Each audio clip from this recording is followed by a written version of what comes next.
हमारे यहाँ कभी छूत अछूत जैसा मामला नहीं रहा।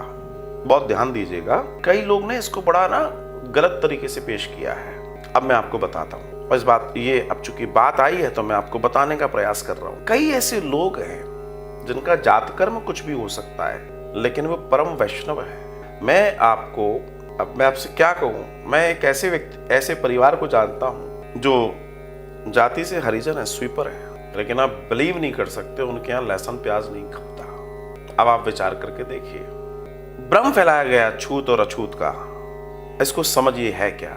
मान लीजिए, मैंने कई बार उदाहरण दिया है, मैं अपने घर में नहा धोकर अपने पूजा के मंदिर में बैठ गया। बहुत ध्यान दीजिएगा। अब मेरे घर में कोई छोटा बच्चा है, वो नहाया नहीं है, वो गंदा है, और वो अगर मेरे करीब आ रहा है या मेरे मंदिर में प्रवेश कर रहा है जहां मैं पूजा कर रहा हूं, तो मैं क्या कहूंगा? अरे भाई, इसको ले जाओ, इसको नहलाओ धुलाओ, क्या है? यही कहूंगा ना। मेरा ही बच्चा हो सकता है, मेरे परिवार का बच्चा हो सकता है, तो क्या मैंने कोई छूत अछूत किया? नहीं, मैंने उस पवित्रता को बनाए रखने का एक नियम फॉलो किया। अब इसको हम समाज में ले जाते हैं। जब कोई व्यक्ति वो कार्य कर रहा है जहां अपवित्रता है, आप जैसे, मैं आपसे ही कहूं, आप अपने घर में डस्टिंग कर रहे हैं, तो डस्टिंग खूब आपने डस्टिंग की, पूरे दिन से आप डस्टिंग कर रहे हैं, उसी डस्टिंग स्वरूप में आप पूजा के मंदिर में पूजा कर लेंगे, या आप अपनी रसोई में जाके खाना बना लेंगे? आप बताइए, नहीं करेंगे ना। क्यों?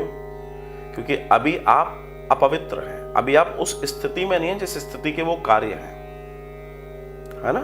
यही होता है। या फिर आप क्या कहोगे, बेटा तू कर दे, मैंने अभी नहाया नहीं है। क्यों? तुम छूत अछूत की बात क्यों कर रहे हो भाई? लेकिन प्रैक्टिकली ये ऐसा नहीं है। हमारे यहां इस चीज को बाहर के लोगों ने, वामपंथियों ने इस बात को बड़ा भौकाल बनाया और असली चीज को छुपाकर नकली चीज को प्रेजेंट कर दिया, और ये समस्या आ गई। तो मेरा ऐसा दर्शन है, कोई भी शुद्ध शाकाहारी परिवार है, उसके यहां किसी भी रूप में भोजन प्रसादी आदि इत्यादि लेने में कोई गुरेज नहीं है। और एक बात ध्यान रखिएगा, यही सनातन है।